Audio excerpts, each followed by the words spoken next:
2025년 10월 15일 수요 예배를 하나님께 올려드리겠습니다. 사도신경으로 우리의 신앙을 고백하겠습니다. 나는 전능하신 아버지 하나님, 천지의 창조주를 믿습니다. 나는 그의 유일하신 아들, 우리 주 예수 그리스도를 믿습니다.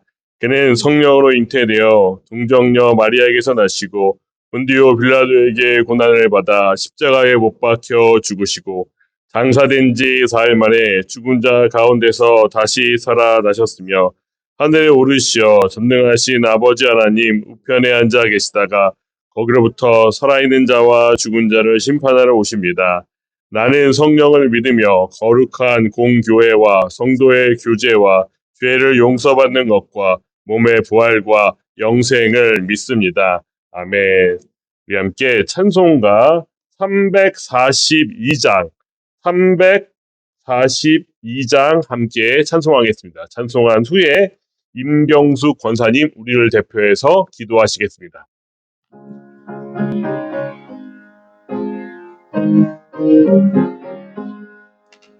너 시험을 당해 죄 짓지 말고 너 용기를 다해 곧 물리치라. 너 시험을 이겨 새 힘을 얻고 주 예수를 믿어 늘 승리하라. 우리 구주의 힘과 그의 위로를 빌라. 주님 내 편에 서서 항상 도우시리. 내 친구를 삼가 잘 선택하고 너의 삶과 늘 조심하라. 너 열심을 다해 늘 충성하고 온 정성을 다해 주 봉사하라. 우리 구주의 힘과 그의 위로를 빌라. 주님 내 편에 서서 항상 도우시리. 잘 이기는 자는 상 받으리니 너 낙심치 말고 늘 전진하라.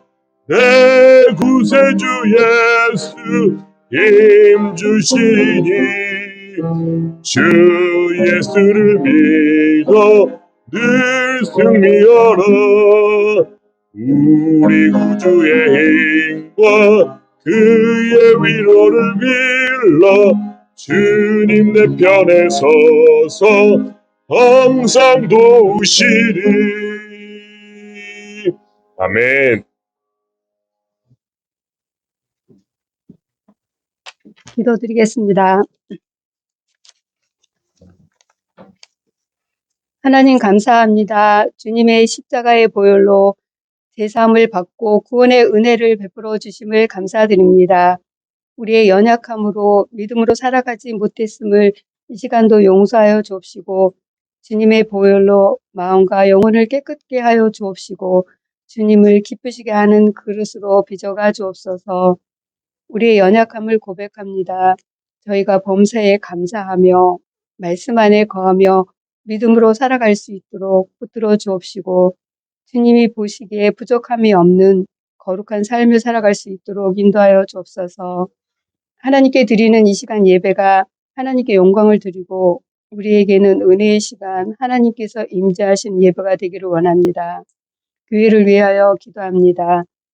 주일학교 영화부에서 청년부에 이르기까지 하나님 말씀 안에서 자라며 하나님의 영광을 위해 살아가며 쓰임받는 자녀들이 되게 하옵시고 저희 교회가 그의 사명을 잘 감당하며 영혼을 살리는 주님의 사랑을 증거하는 부흥하고 성장하는 교회가 되게 하옵소서. 육신의 연약함으로 고통받는 이들을 주님의 보혈로 치료하시고 회복시켜 주옵소서. 각 기관이 활성화되어 주님의 교회를 잘 섬기게 하여 주옵소서. 세워진 교회들이 세상을 향해 빛과 소금이 되게 하여 주옵소서. 또한 선교지에 나가 계신 선교사님과 함께 하셔서 영육간의 강건함을 주옵시고 사역지의 사역의 열매로 풍성하게 하옵소서. 이 시간 말씀을 증거하시는 목사님께 성령의 충만한 은혜를 더하여 주옵소서. 예수님 이름으로 기도합니다.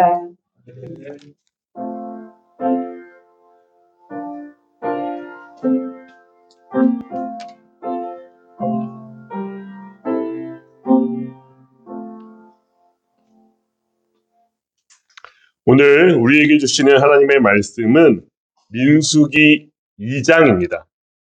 민수기 2장 1절에서 9절 말씀입니다. 구약 194쪽에 있습니다. 민수기 2장 1절에서 9절 말씀 제가 봉독하겠습니다. 여호와께서 모세와 아론에게 말씀하여 이르시되 이스라엘 자손은 각각 자기의 진영의 군기와 자기의 조상의 가문의 기호 곁에 진을 치되 회막을 향하여 사방으로 치라. 동방해 돋는 쪽에 진 칠 자는 그 진영별로 유다의 진영의 군기에 속한 자라. 유다 자손의 지휘관은 암미나답의 아들 나손이며 그의 군대로 계수된 자가 74,600명이며 그 곁에 진칠 자는 이사갈 지파라. 이사갈 자손의 지휘관은 수알의 아들 느다넬이요 그의 군대로 계수된 자가 54,400명이라. 그리고 수불론 지파라. 수불론 자손의 지휘관은 헬론의 아들 엘리압이요 그의 군대로 계수된 자가 57,400명이니 유다 진영에 속한 군대로 계수된 군인의 총계는 186,400명이라. 그들은 제1대로 행진할지니라. 아멘.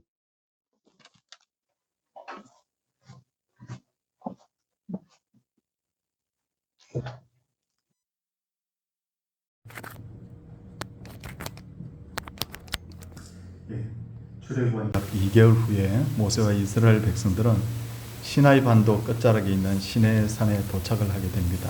그리고 그곳에 약 1년간 머물게 되고 애굽 땅에서 나온 지 둘째 달 첫날에 여호와 하나님께서는 시내산 광야 회막에서 모세에게 말씀을 하십니다.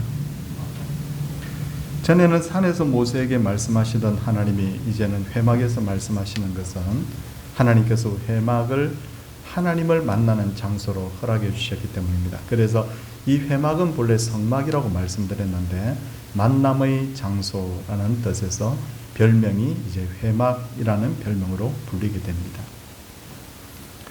하나님께서 모세에게 말씀하신 첫 번째 명령, 이스라엘 중 20세 이상으로 싸움에 나갈 만한 모든 자를 그 진영별로 계수하라라는 것이고, 두 번째는 각 지파의 각 조상의 가문의 우두머리 한 사람씩을 너희와 함께 하게 하라는 것입니다.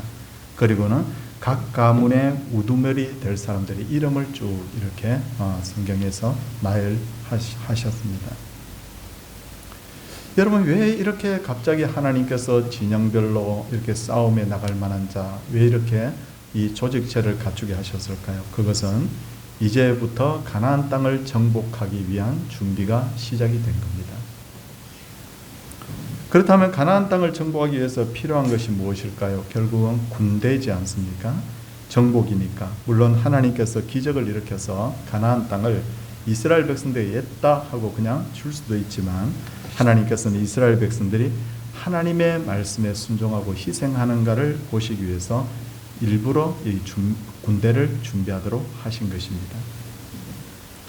그래서 20세 이상으로 계수된 자의 숫자가 60만 3,550명. 이건 늘 외우면 좋겠습니다. 60만 3,550명입니다. 이렇게 군대의 숫자가 파악되자 하나님께서는 모세와 아론에게 이스라엘 자손은 각각 자기의 진영의 군기와 자기의 조상의 가문의 기호 곁에 진을 치되 회막을 향하여 사방으로 치라라고 그렇게 말씀하십니다. 여러분, 이렇게 자기의 진영의 군기와 자기의 조상의 가문의 기호 곁에 진을 치라는 것은 질서 있는 군대를 조직하기 위함이죠. 하나님께서는 질서의 하나님이시고 특히나 군대 조직은 여러분 질서가 강조되는 조직이어야 됩니다.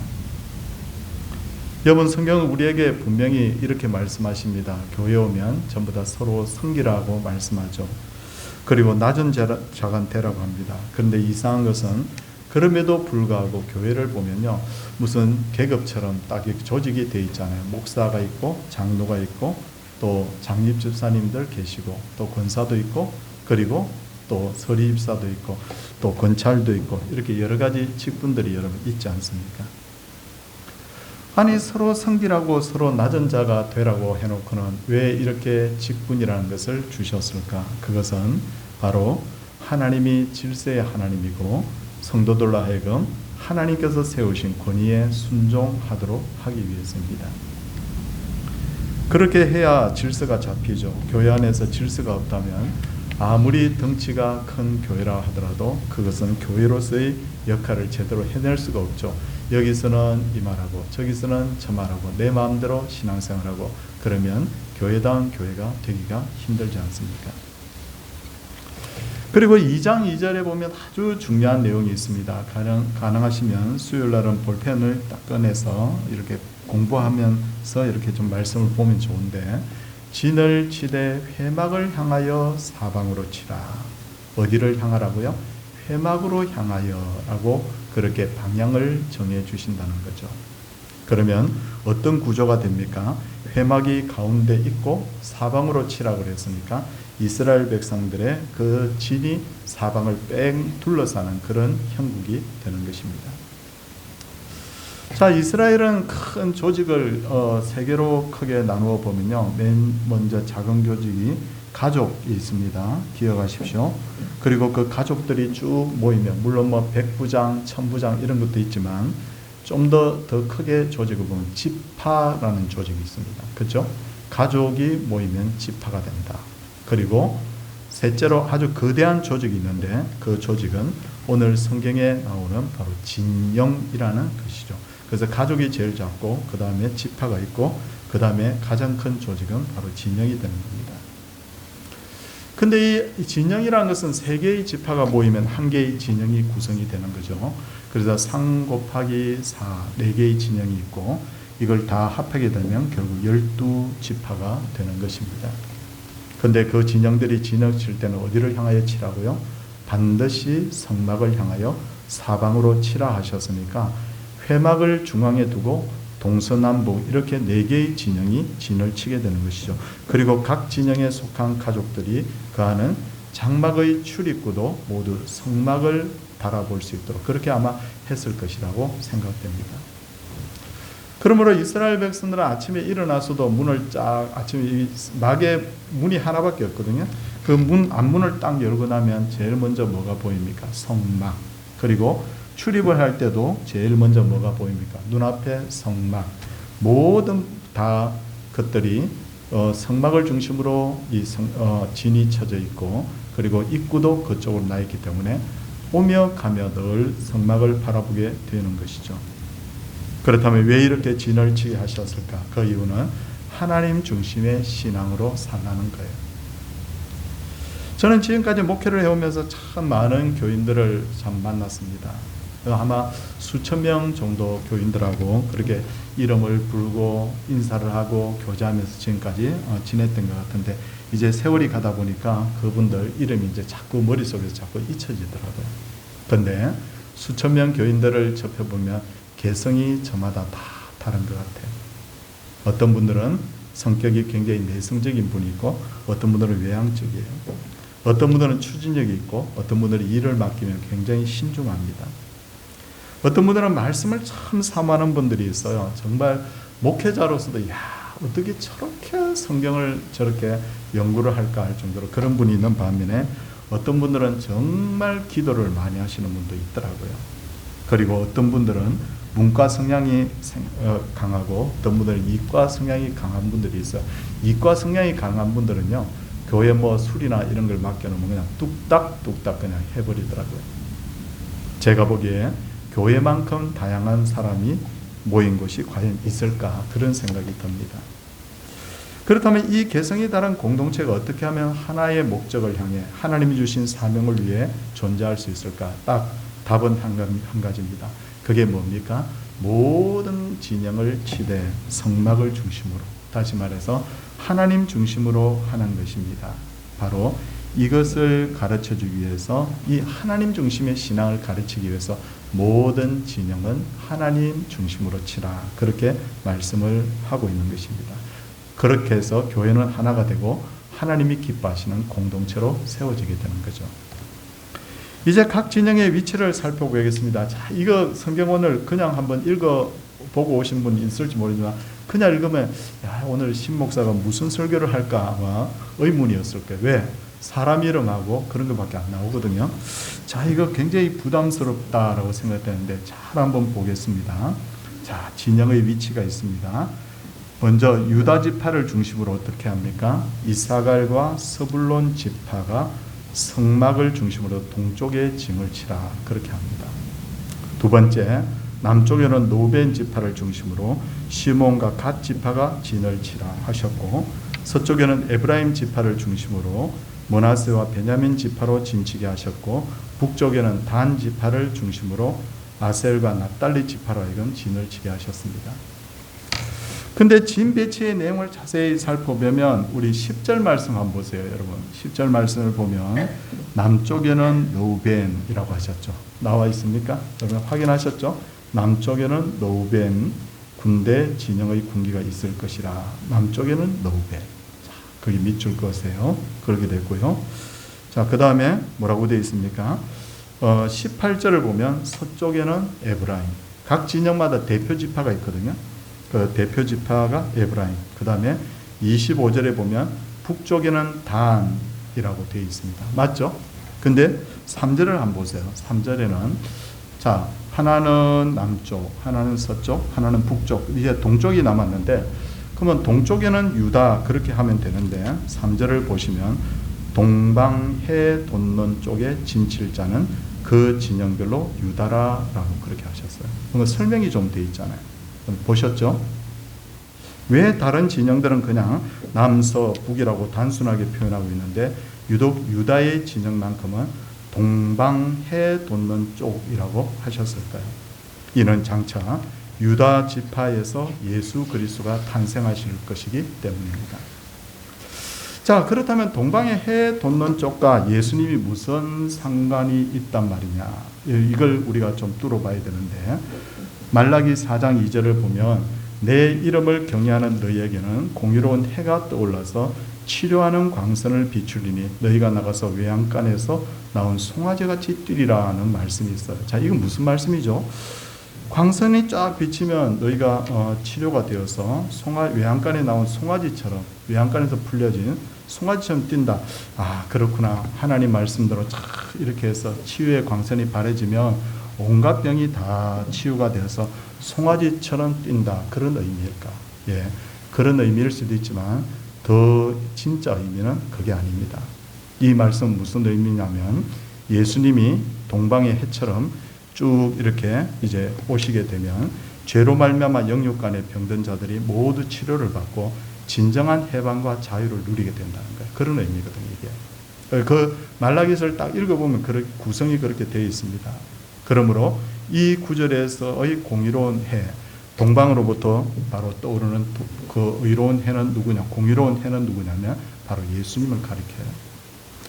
그런 차원에서 민수기 2장 2절에서 예수님이 탄생하실 유다 진영의 위치를 일부러 더 상세하게 강조하는 거예요. 동방해 돋는 쪽이라고 그렇게 말이죠. 이런 구절 하나도 우리가 그냥 보면 지나치지만 섬세하게 이렇게 살펴보면 하나님의 의도가 보입니다. 그리고 이것을 더 분명하게 알 수 있는 것은 9절 끝부분입니다. 여러분 9절 끝부분을 보십시오. 자, 그들은 누굽니까? 유다 진영이죠. 제1대로 행진할지니라고 그렇게 말씀하고 있습니다. 예수님이 속한 진영은 행진을 할 때도 가장 먼저 앞장을 서게 하셨던 겁니다. 왜냐하면 모든 성도는 바로 예수님 뒤를 따르라고 말씀하신 것이죠.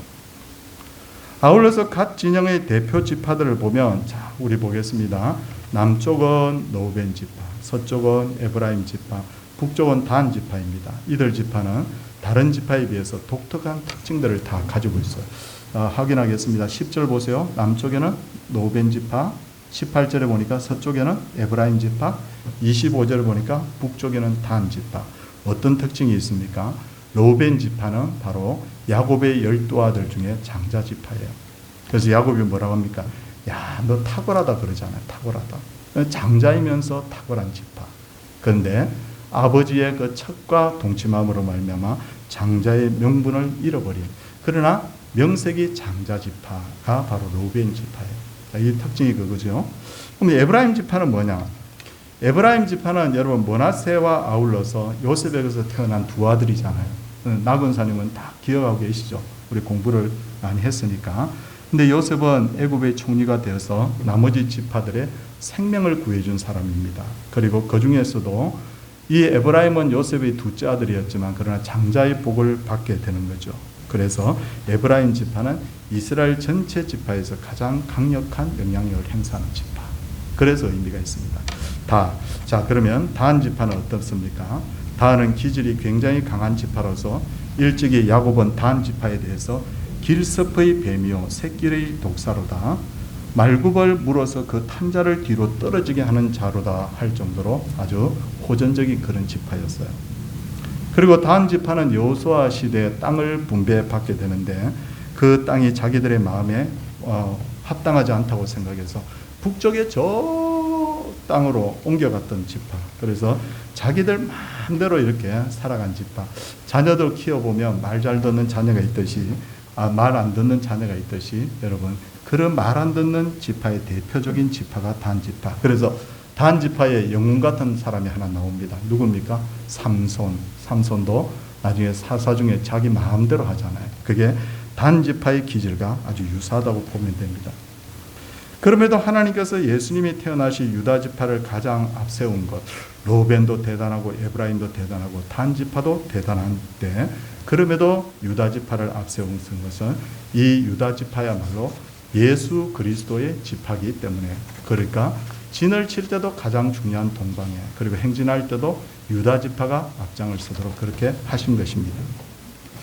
자, 이어서 우리 33절을 한번 보시기 바랍니다. 33절에 보면 레위인은 이스라엘 자손과 함께 계수하지 아니하였으니 여호와께서 모세에게 명령하신 것 같았더라라고 기록하고 있습니다. 그러면 레위 지파에 대해서 하나님께서 모세에게 뭐라고 명령하셨는가? 1장 47절을 우리 한번 보겠습니다. 1장 47절에 보니까 하나님께서 레위 지파는 계수에 들어가지 않게 하라라고 하셨습니다. 그래서 레위 지파는 12지파 계산에서 빠집니다. 왜 그랬을까요? 1장 50절 51절에 보겠습니다. 자, 거기에 보니까 첫째는 성막과 그 속에 있는 기구들을 관리하게 하기 위해서, 둘째는 성막의 기구들을 운반하기 위해서, 셋째는 외인이 성막에 가까이 오면 죽여야 했기 때문에, 왜냐하면 거룩하신 하나님 앞에 죄인이 허락받지 않고 오는 것은 있을 수 없는 일이었기 때문에 이 세 가지 일을 하기 위해서 그렇게 하라고 하신 거예요. 그러나 성경의 원리대로 하지만, 그러나 이스라엘 모든 지파에는 성경의 원리대로 말씀드리면 맏아들은 전부 다 하나님 것이거든요. 그래서 맏이가 태어나면 사실은 하나님 일에 다 드려야 됩니다. 그런데 성경의 원리를 가만히 보면 너희들 맏아들 대신 누구를 세우라고 하죠? 레위 지파를 세워라. 그래서 레위 지파라 하여금 하나님이 하도록 하고 너희들은 레위 지파를 너희들 맏아들이라고 생각하라는 거죠. 그래서 레위 지파가 하나님의 일에 전념할 수 있도록 물질로 너희들 후원하라, 그렇게 말씀하십니다. 그런 차원에서 저는 이런 생각해 봅니다. 12지파의 맏아들의 역할을 이 레위 지파가 대신하는 것처럼 오늘날 목회자들이나 선교사들을 바라볼 때도 우리가 이런 관점에서 좀 바라봐야 되는 거예요. 아유, 뭐 자기들은 목회하고 선교하고, 여러분 이런 차원이 아니라 내가 사실은 선교하고 목회해야 될 사람인데, 그런데 하나님께서 전문적으로 그 일을 하도록 세우신 분들이잖아요. 그렇게 레위 지파가 내 맏아들 대신 일하는 것처럼 우리 가정과 나를 대신해서 하나님의 일에 전심전력하는 사람이 바로 목회자들과 선교사들이다. 그렇게 여러분 보시면 되는 거예요. 그게 성경적 원리잖아요. 여러분, 우리는 누구입니까? 자, 2장 보니까, 민수기 2장을 보니까 우리가 누구인가에 대해서 말씀하고 있는데, 그것은 하나님의 군대다. 하나님의 군대인데 어디를 향해서 가야 되는 군대냐? 가나안 땅을 향해서 가야 되는 군대다. 그렇게 하나님 말씀하고 있죠. 군대에서 가장 필요한 것, 하나님의 말씀대로 순종하는 것, 그리고 그 다음으로 중요한 건 뭡니까? 바로 가나안 땅을 향해서 전진하는 거잖아요. 그래서 우리가 해야 될 게 뭡니까? 가나안 땅 정복하는 것처럼 하나님의 군대로서 이 복음을 가지고 세상을 정복하는 거예요. 우리가 정복이라는 말 이거 잘못 사용하면 총칼을 가지고 남을 위협해서 뭘 빼앗는 것처럼 그렇게 생각되지만 하나님의 정복의 원리는 그게 아니잖아요. 우리에게 처음 지었을 때도 너희는 땅을 정복하라 라고 말씀하셨죠. 뭡니까? 복음으로 사랑으로 세상을 정복하라는 거죠. 그 일을 하기 위해서 우리가 하나님의 군대로 세움받았다는 것을 여러분 기억하시기 바랍니다. 민수기 굉장히 유익합니다. 그리고 이렇게 말씀을 하나 이렇게 배우게 되면 이게 말씀이 눈에 쏙 이렇게 들어오게 되면 굉장히 달아요. 그래서 시편의 기자가 이 말씀이 송이꿀 같다, 꿀송이 같다 그렇게 고백했는지도 모릅니다.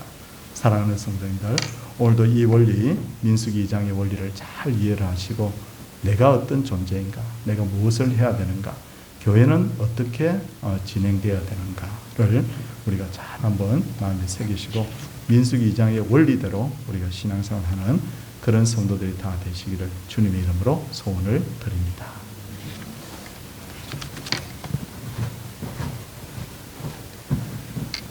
찬송가 380장입니다.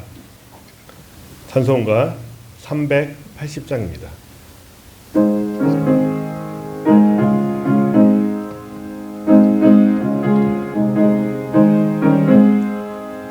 너의 생명 되신 주님 앞에 나아갑니다. 주의 흘린 보혈로 정케하사 받아 주소서. 날마다 주를 찬송하겠네. 주의 사랑 줄로서 나를 굳게 잡아 매소서. 괴로운 세상 지낼 때 나를 인도하여 주소서. 주를 믿고 나가면 나의 길을 잃지 않겠네. 날마다 주를 찬송하겠네. 주의 사랑 줄로서 나를 굳게 잡아 매소서. 세상 살아갈 때에 주를 더욱 사랑합니다.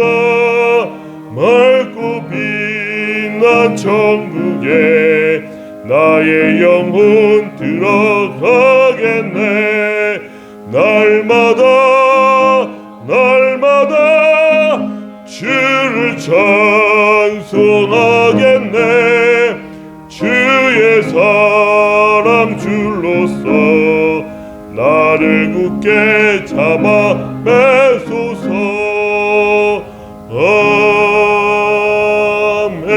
아멘. 사랑이 풍성하신 주님, 오늘도 민수기 2장을 통해서 우리의 존재가 어떤 존재인지, 우리가 어떤 식으로 주님을 섬겨야 되는지를 알 수 있도록 해주신 것 감사합니다. 마치 밭에 감추어진 보물을 캐듯이, 저 광산에서 금을 캐내듯이 하나님 이 말씀을 하나하나 쪼개고 또 분석하고 하나님 그 의미를 이렇게 새겨볼 때 우리에게 참 유익이 되는 그런 말씀으로 우리에게 날마다 다가오게 하여 주시옵소서. 이제 우리는 하나님의 뜻대로 하나님 중심으로 갑니다. 모든 진영이 회막을 향하여 진을 쳤듯이 우리가 그런 중심으로 살기를 원합니다. 인간의 개성, 인간의 어떤 가치가 아니라 하나님의 가치로 하나 되는 그런 교회가 되게 하여 주시옵소서. 그리고 이들이 군대가 되어 가나안 땅을 점령했듯이 저희들이 복음으로 세상에 나가 영혼들을 정복하기를 원합니다. 그들을 사랑으로 섬기기를 원합니다. 주님, 교회의 정말 존재 최고의 목적은 예배와 복음 전도인데 이 하나님 최고의 가치와 목적을 잃어버리지 않도록 우리가 늘 여기에 집중하는 교회가 될 수 있도록 은혜를 베풀어 주시옵소서. 그래서 우리 교회가 하나님 기뻐하시는 교회가 되며 우리 교회가 주님 복된 교회가 되며 우리 교회 소속된 모든 분들이 은혜를 받고 그 병이 떠나고 문제가 해결되고 하나님 앞에 풍성한 영육 간의 복을 받는 그런 놀라운 역사가 있게 하여 주시옵소서. 수요예배에 오신 분들이 하나님 하나하나 말씀을 익혀갈 때 하나님 이것이 잘 심겨진 하나님의 씨앗과 같이 나무와 같이 되어서 그 속에서 많은 열매가 맺히는 그런 놀라운 역사 있게 하여 주시옵소서. 예수님 이름으로 기도드리옵나이다. 아멘. 주 예수 그리스도의 은혜와 하나님의 크신 사랑과 성령님의 감화 교통하심 역사가 하나님의 백성들 위해 이제로부터 영원토록 함께 있을지어다. 아멘.